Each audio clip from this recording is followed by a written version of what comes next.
Hey, all you beautiful people out there, and welcome to another John Pendleton rebuttal. If you're new to the channel, thank you so much for stopping by.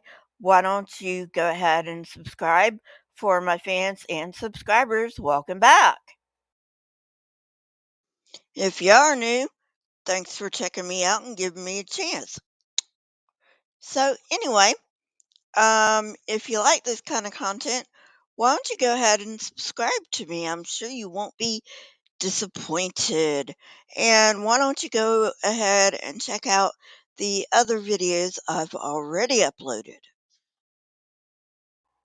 Speaking of getting on with the video, grab your popcorn and your facepalm gear, get comfortable, and let's go pummel some creationism nonsense. You know, John, I really don't see the point in these conferences except for me to make fun of you, which thank you very much for that. But if you want to convince skeptics, you're not doing a very good job. You're just convincing the already convinced. Here's a novel idea for you. Instead of trying to throw a bunch of nonsense at evolution, how about trying to prove creationism for a change? Because that's what science is. Something that none of you creationists seem to understand is how science works. You can't just throw a bunch of questions at evolution and say you can't answer these questions, therefore creationism is true. I mean, the theory of evolution and creationism isn't even a dichotomy, but even if it was, disproving the theory of evolution is not going to prove creationism. You have to come up with a way to prove creationism. And that's only the first step. After that, you have to test your hypothesis and retest and retest and retest until it becomes a solid hypothesis. And there's no way you can do that because creationism is not true. So instead of whining and complaining that the public schools are not teaching your bullshit, why don't you get on the ball and try to prove creationism, and then we might have something to talk about. Until then, leave us the fuck alone.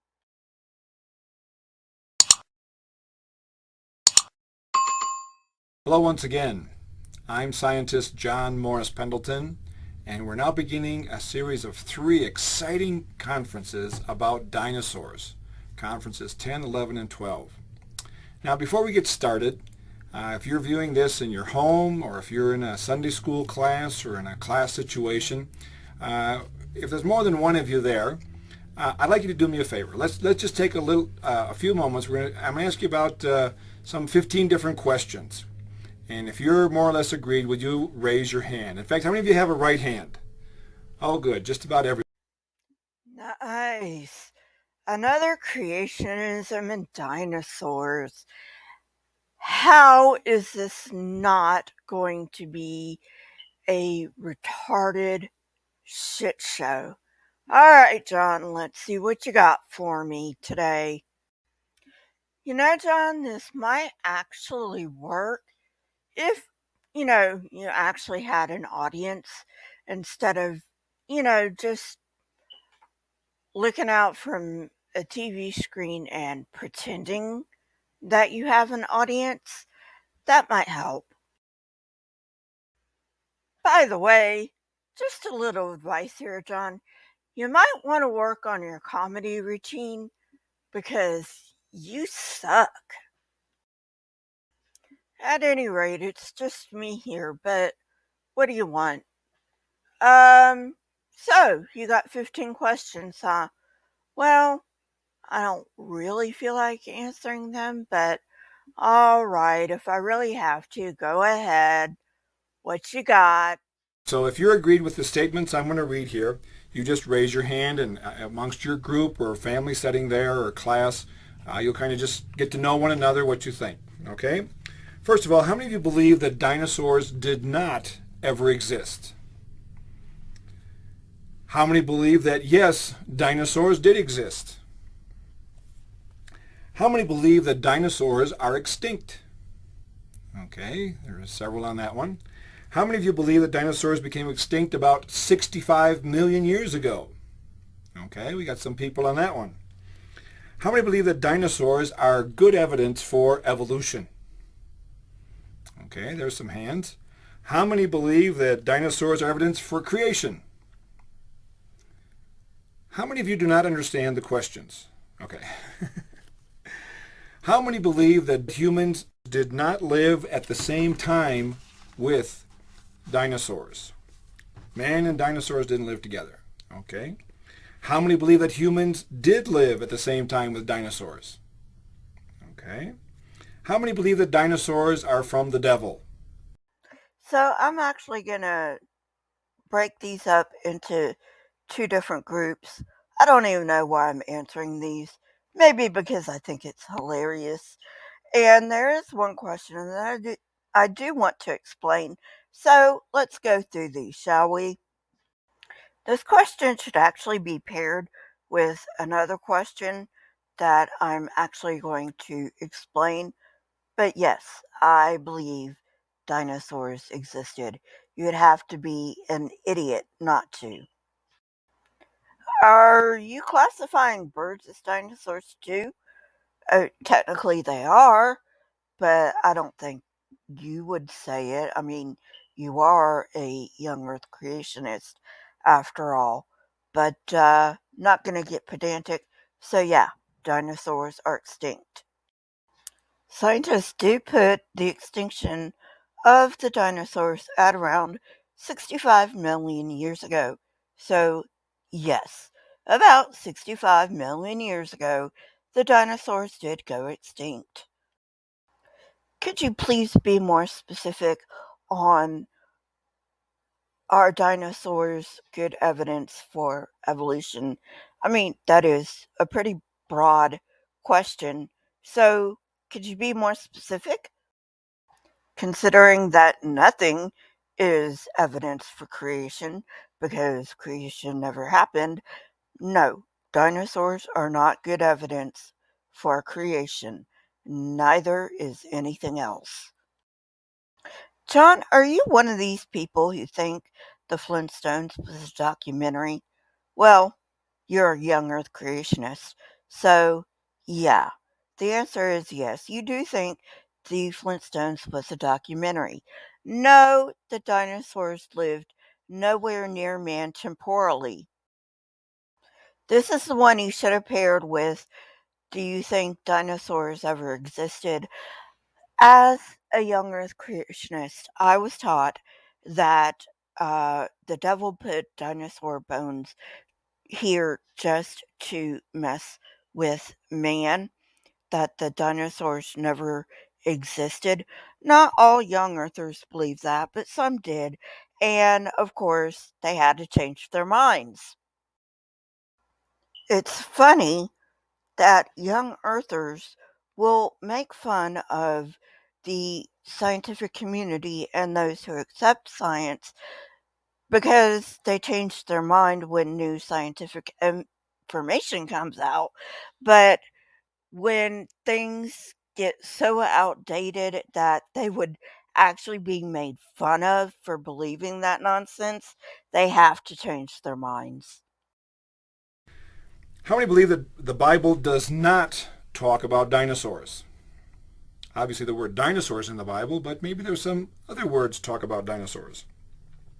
How many believe that Noah did not take dinosaurs with him on the ark? Wouldn't fit, right? How many believe there are no dinosaurs alive today? How many don't know what they believe? How many are ready to receive very many interesting surprises? Wow. No, John, dinosaurs are not talked about in the Bible, either by the name dinosaur or by any other name. I know what you're talking about, though, and we're going to get to it, so I'm going to save it for later. Clear it up? Good. Noah didn't take anything on the ark with him because the ark never existed and the worldwide flood never happened. I suppose that we're going to get to this eventually, so again, I'm going to wait on it. Discounting birds? No, we have not found any dinosaurs live today, although I'm prepared to accept that dinosaurs are still living today if we can find evidence that they are still living today. John, nothing you say is interesting to me.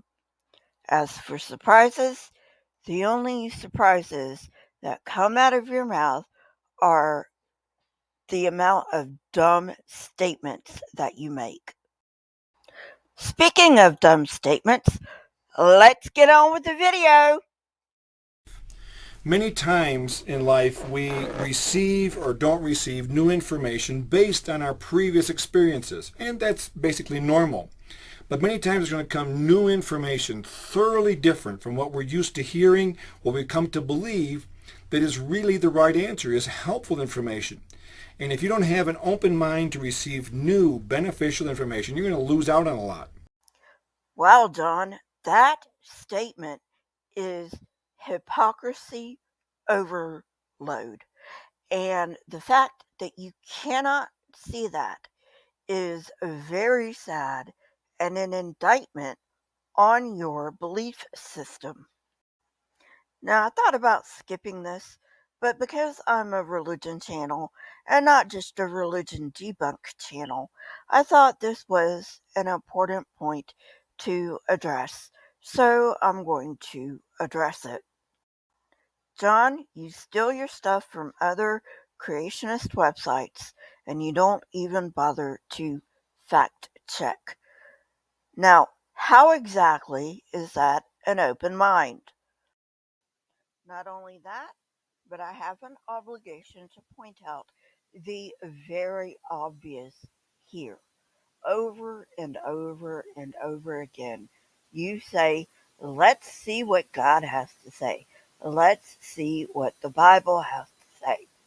John, that is not an open mind. That is a closed mind.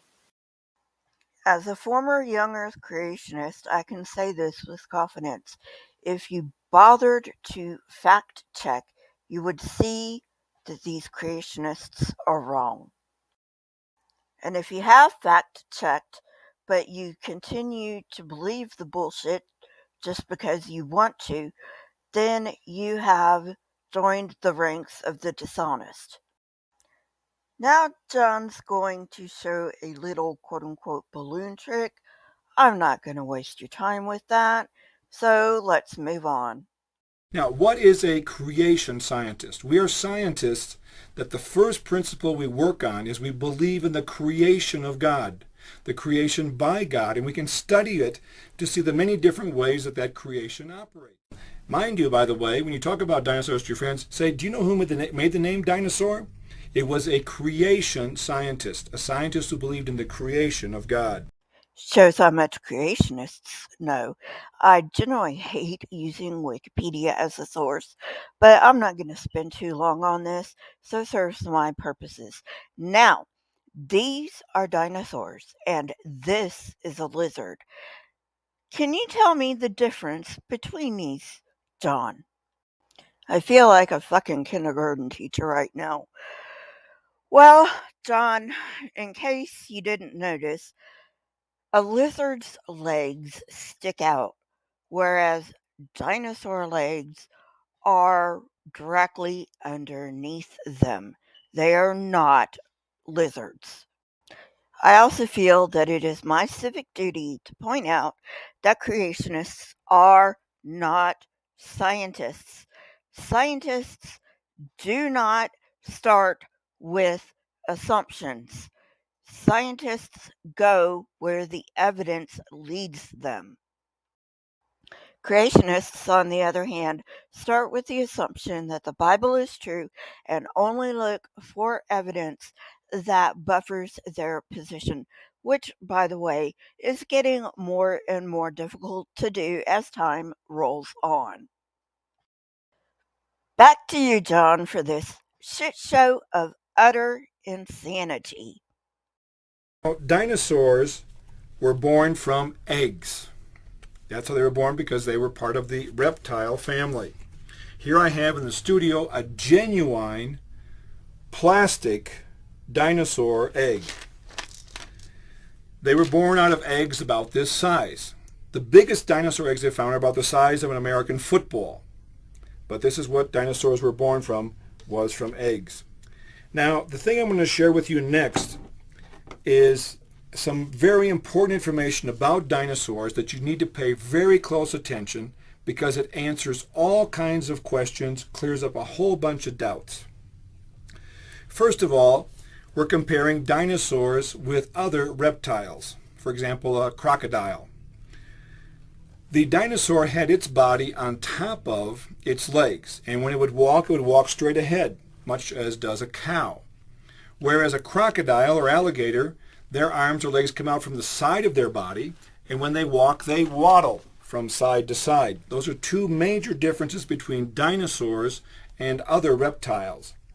But of all the creatures that God has ever made, reptiles are amongst the few that never stop growing. The longer they live, the bigger they get. Now, what is our authority? Have you remembered? It's the Word of God. We base all of our thoughts, all of our thinking is based on what God says in His Word.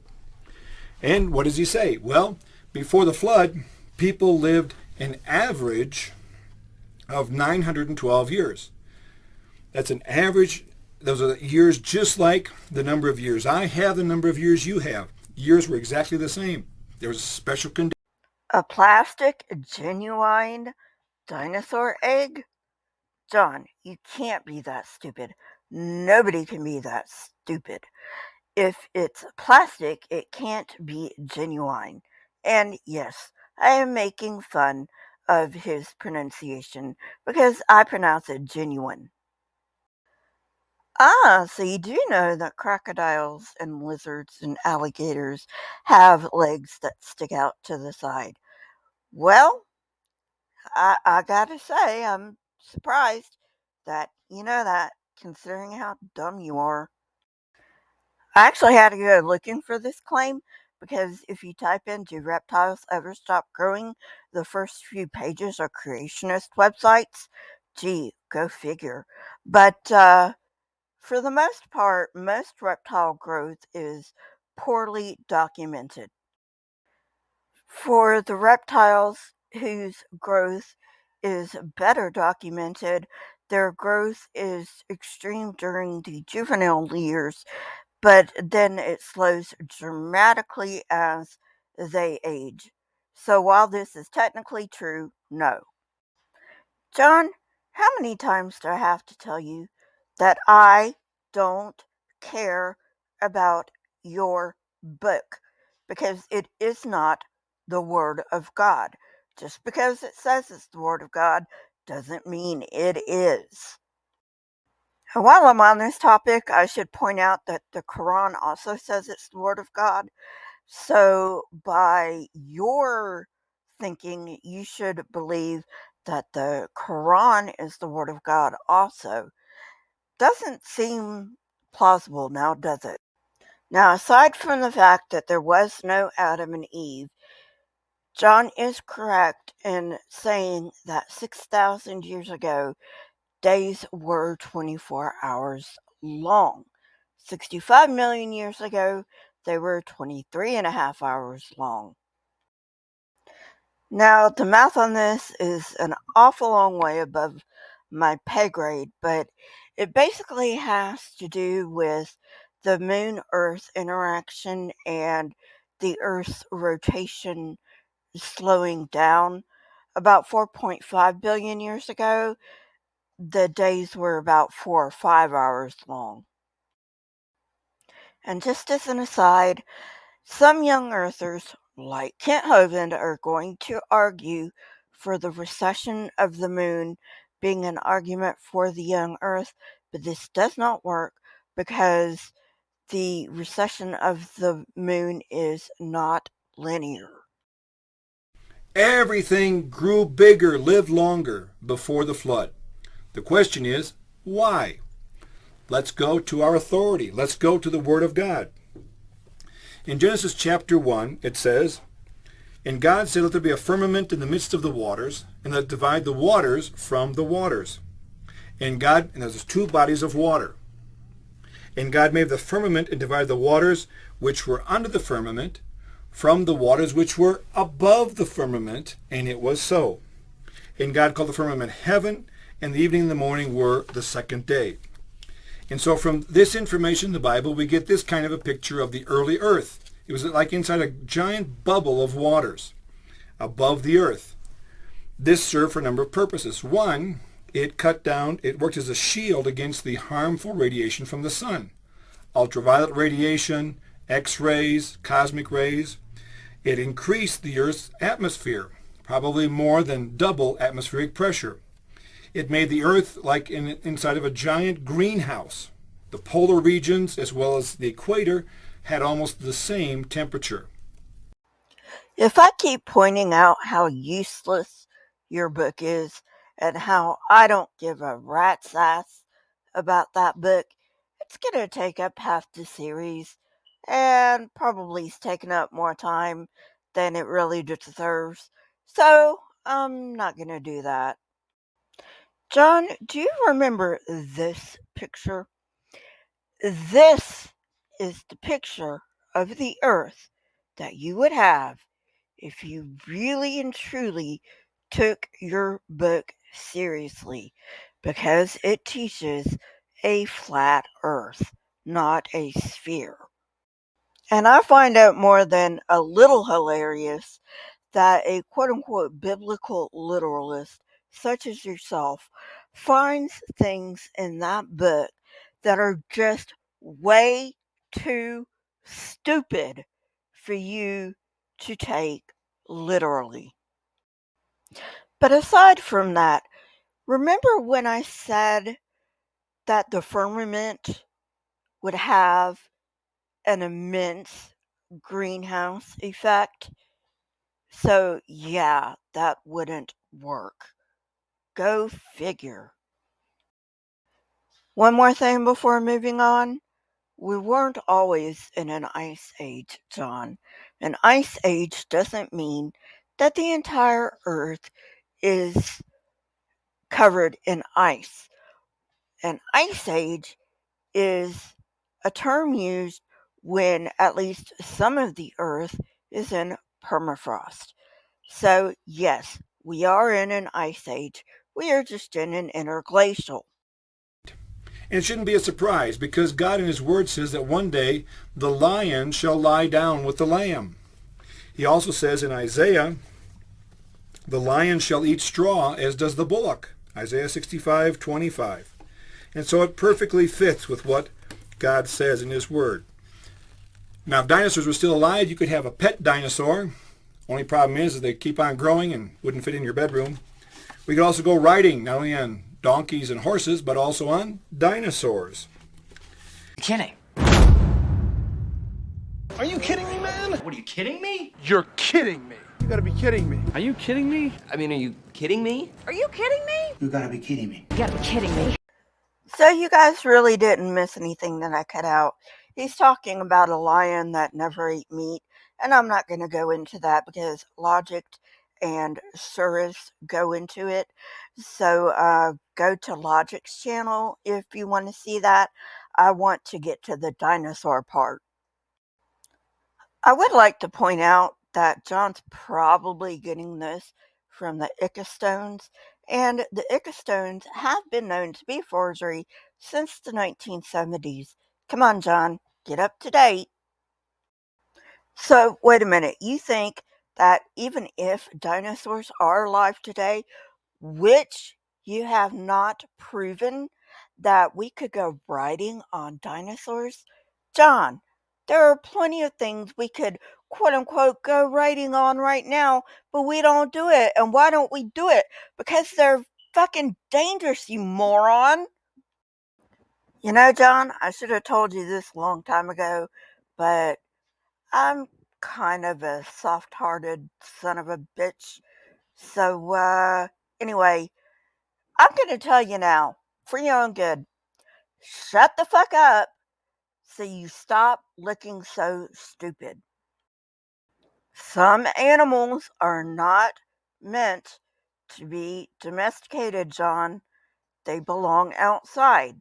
Lions, tigers, leopards, jaguars, even elephants and, monkeys, they all belong outside.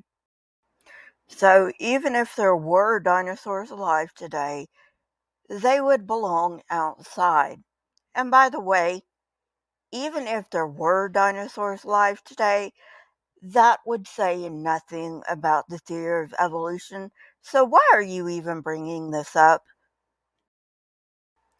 You know, John, I really don't see the point in these conferences, except for me to make fun of you, which thank you very much for that. But if you want to convince skeptics, you're not doing a very good job. You're just convincing the already convinced. Here's a novel idea for you. Instead of trying to throw a bunch of nonsense at evolution, how about trying to prove creationism for a change? Because that's what science is. Something that none of you creationists seem to understand is how science works. You can't just throw a bunch of questions at evolution and say you can't answer these questions, therefore creationism is true. I mean, the theory of evolution and creationism isn't even a dichotomy, but even if it was, disproving the theory of evolution is not going to prove creationism. You have to come up with a way to prove creationism. And that's only the first step. After that, you have to test your hypothesis and retest and retest and retest until it becomes a solid hypothesis. And there's no way you can do that because creationism is not true. So instead of whining and complaining that the public schools are not teaching your bullshit, why don't you get on the ball and try to prove creationism, and then we might have something to talk about. Until then, leave us the fuck alone. Well, thank goodness that's over. Debunking all this bullshit is really depressing. I mean, really depressing. I know I chose to do it, but it is depressing. So I'm going to watch some kitten videos and lift my spirits. Please subscribe if you're not subscribed already. If you're already subscribed, please make sure you're still subscribed. YouTube loves to unsubscribe people. Leave a like on the video if you liked it and a comment down below, and I'll talk to you later. Well, that's all for this absolute train wreck of a video. Hope to see you on the next debunked train wreck.